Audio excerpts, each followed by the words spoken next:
Bonjour les amis et bienvenue à bord de ce qui me sert de Drakkar. Bienvenue dans cette fin d'hiver bien pourrie. On a effectivement quasiment plus de soleil, beaucoup de pluie, des pluies quasiment diluviennes. Bref, je crois que c'est le bon moment, je crois que c'est opportun de parler de cataclysme, de survie, puisque c'est la conséquence nécessaire, la nécessité d'un éventuel cataclysme. Justement, ma dernière vidéo qui traitait du renforcement par le froid, vous savez que ça peut aussi servir dans une situation de survie, de pouvoir comme ça résister au froid, s'habituer au froid. Donc c'était opportun. Et puis raccorder tout ça aux Vikings, aux Celtes, aux Spartiates, aux Slaves, parce que vous allez voir que ces trois éléments vont fort bien s'imbriquer. C'est ce qu'on va voir en pratiquant le rétro-engineering, parce qu'on va être obligé. Vous allez voir que c'est très intéressant de lier ces trois choses.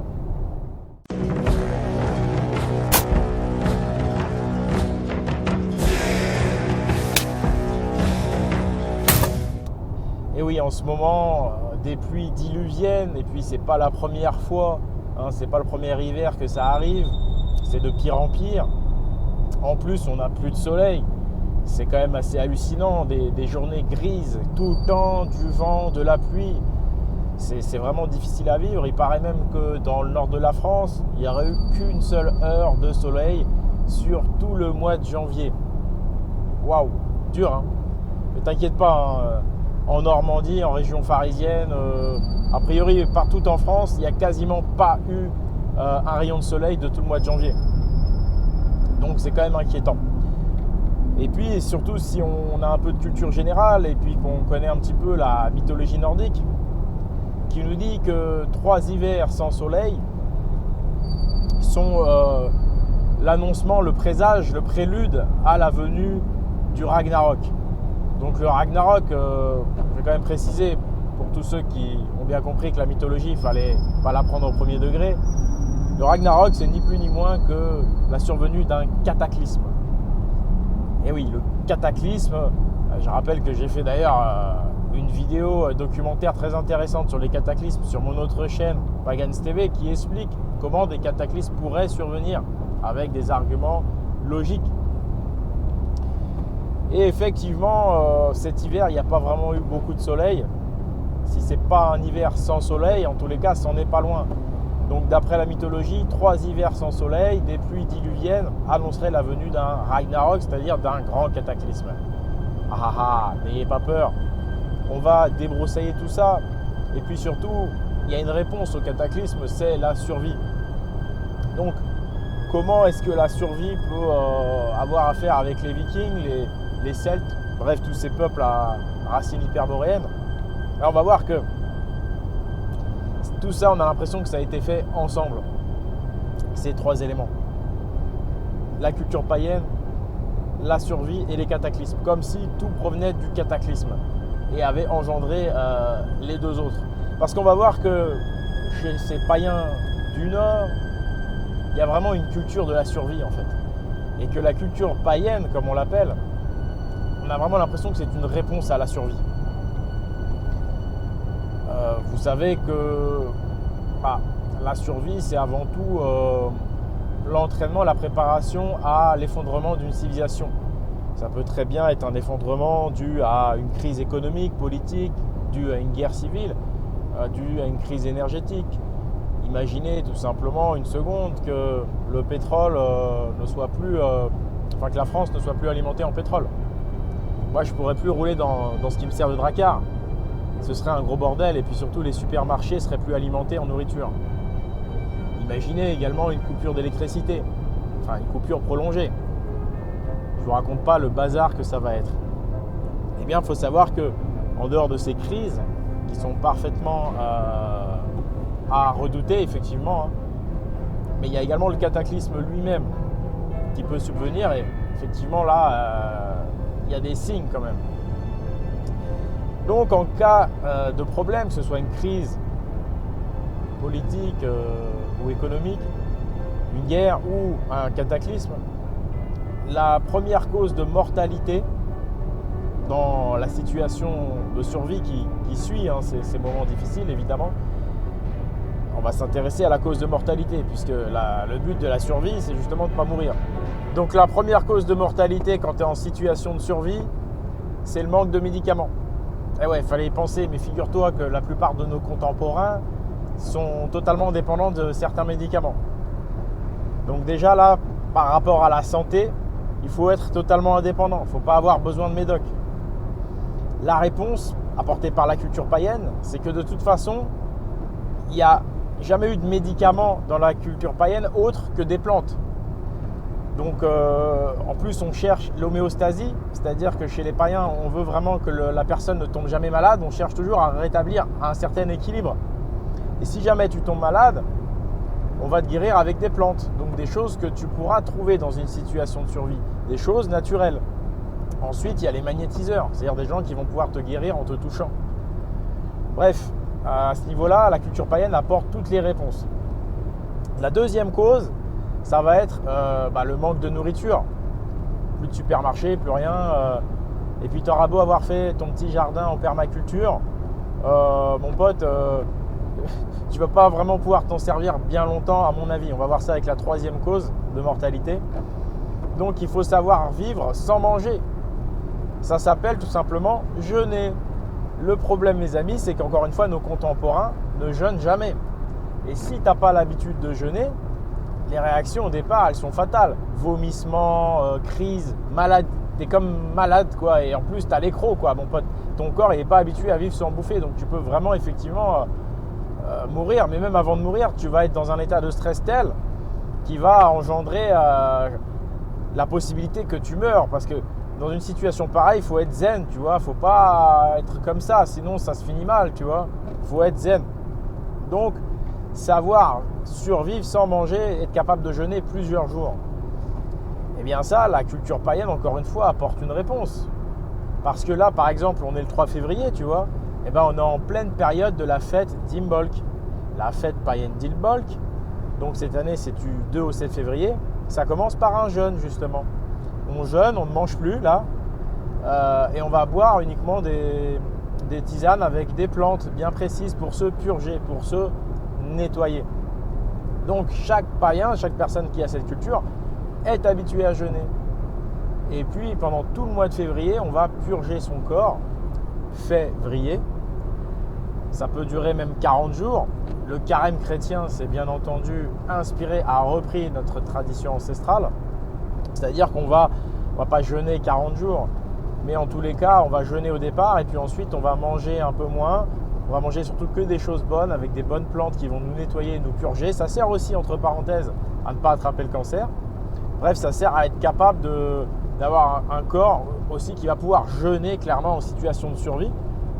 Et puis, notre culture ancienne, c'est une culture d'herboriste. Donc, on va être capable de trouver des plantes à manger aussi. Pas uniquement pour nous guérir, mais on va pouvoir se nourrir de plantes qu'on va trouver dans la nature, de plantes sauvages. Parce qu'on va avoir la connaissance, savoir faire le distinguo entre une plante qui peut me permettre de survivre, que je vais pouvoir manger, et une plante qui va me tuer. Ah ouais, ce serait ballot. Voilà, troisième cause de mortalité, eh bien, les agressions des bandes organisées. Bon, ça c'est clair, on a vu ce que ça a donné à Saint-Martin, je crois, là, quand il y a eu un problème. Vous avez vu tout de suite, les bandes armées ont agressé les gens. Voilà, dès que l'État n'est plus là, c'est le gros bordel. Donc imaginez une crise généralisée sans électricité, sans supermarché alimenté, sans pétrole, je ne vous raconte même pas. Ça va être la guérilla, avec tous les lascars qu'on a, laissez tomber, quoi. Ça va être la guérilla directe, ça va être la loi du plus fort.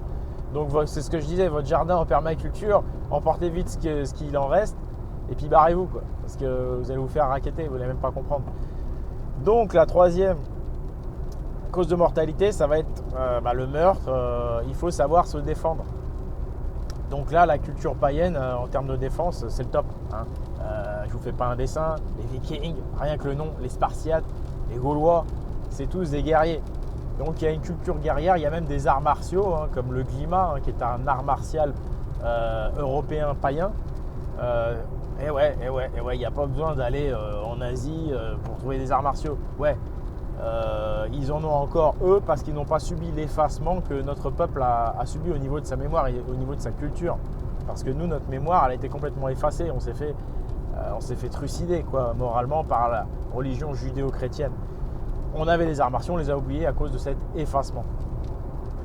Et donc, vous voyez que la culture païenne apporte des réponses à tous ces éléments de survie. C'est une culture en réalité de survie. Seulement, on l'a oublié parce qu'effectivement, ces judéo-chrétiens et leur pseudo-religion, là, leur culture, a effacé totalement nos origines. Mais à la base, c'est pas un hasard si on est des survivants dans l'âme, si la culture païenne a ces éléments de survie, c'est parce que tout simplement la culture hyperboréenne provient, comme son nom l'indique, d'Hyperborée, qui est un endroit au pôle Nord, dans la zone boréale, boréale. Parce qu'en réalité, il y a eu un cataclysme il y a 10 000 ans dans cette zone qui était à l'époque verdoyante et puis qui subitement est devenue glaciaire. Ça s'appelle un cataclysme, mes amis, tout simplement. Voilà, la fin des temps dans les religions, le Ragnarok, encore une fois, c'est ni plus ni moins qu'un cataclysme cyclique qui arrive de façon parfaitement naturelle. Et donc, forcément, cette culture hyperboréenne est taillée pour la survie, puisque c'est son origine. Nous sommes, nous Européens, les descendants d'une lignée de survivants à cette glaciation polaire. Et donc, c'est pourquoi notre culture est taillée comme un gant pour la survie. Il n'y a pas de hasard, les gars. C'est pourquoi ces trois éléments, cataclysme, survie et culture païenne hyperboréenne, s'imbriquent parfaitement. Parce que la culture hyperboréenne provient de notre origine, de nos racines, qui sont celles d'une lignée de survivants à une glaciation. Il n'y a rien de plus logique. Encore une fois, si ça vous surprend, c'est que vous n'avez pas suivi ce que j'ai fait comme travail sur Pagans TV. C'est ce que je vous disais. Tout s'explique par le fait que la culture judéo-chrétienne a tout effacé de notre mémoire. Et donc pour ça, allez regarder mes vidéos sur Pagans TV où j'explique le mécanisme parfaitement naturel des cataclysmes, où j'explique notre origine polaire. Parce que les gars, c'est le moment ou jamais de se réapproprier notre culture ancestrale. Parce que là, le cataclysme, c'était il y a 10 000 ans, mais là, tous les signaux sont à l'orange, sont au rouge, et nous annoncent un nouveau cataclysme, quoi. Donc il faudrait peut-être se réapproprier notre culture et puis se préparer, quoi. Se préparer parce que, voilà, il n'y a pas que les crises politiques, les éventuelles guerres civiles qu'il faut redouter. Il y a vraiment les cataclysmes, quoi. 3 hivers sans soleil, des pluies de plus en plus diluviennes, une nature complètement déréglée, des vents de plus en plus violents. Les gars, j'ai bien peur que nos ancêtres, nos sages avaient raison quand ils parlaient de cataclysmes et de choses comme ça. Malheureusement, effectivement, ces informations ne sont guère relayées. Et pour cause, les religions judéo-chrétiennes qui les ont effacées se basent justement sur cette soi-disant fin des temps pour faire peur à tout le monde, pour parler de jugement dernier, pour légitimiser leur Dieu tout-puissant. Et donc, c'est logique que quelqu'un qui rationalise et qui démystifie tout ça n'ait pas relayé, parce que eux, c'est leur fonds de commerce, tous ces dogmes religieux. Et donc, c'est assez marrant de voir que, d'ailleurs, ces gens-là, qui sont des médias alternatifs, qui se plaignent que les judéo-maçons les censurent, je peux vous dire qu'eux, qui sont sur l'internet, ils censurent les païens comme moi. Et donc, je pourrais tout simplement dire, je pourrais tout simplement leur répondre à mon tour, bah oui, peut-être que vous êtes censurés, vous, par les judéo-maçons, mais vous, les chrétiens, les musulmans abrahamiques, vous censurez les païens. Et pourtant, l'information que nous, on apporte, c'est une information capitale, c'est-à-dire tous les signes d'un cataclysme. C'est capital. La survie, oui, la survie plus que jamais, il va falloir s'y préparer. Et voilà, et donc c'est une information capitale qui malheureusement n'est pas relayée parce que censurée. Voilà pourquoi ça doit vous surprendre quand je vous dis ça. Pourtant, j'ai fait des vidéos documentaires, ça a été quasiment pas relayé du tout. Donc voilà les amis, pensez au juste, à la justice. Relayez ces informations s'il vous plaît qui sont capitales et qui ne sont toujours pas relayées par personne.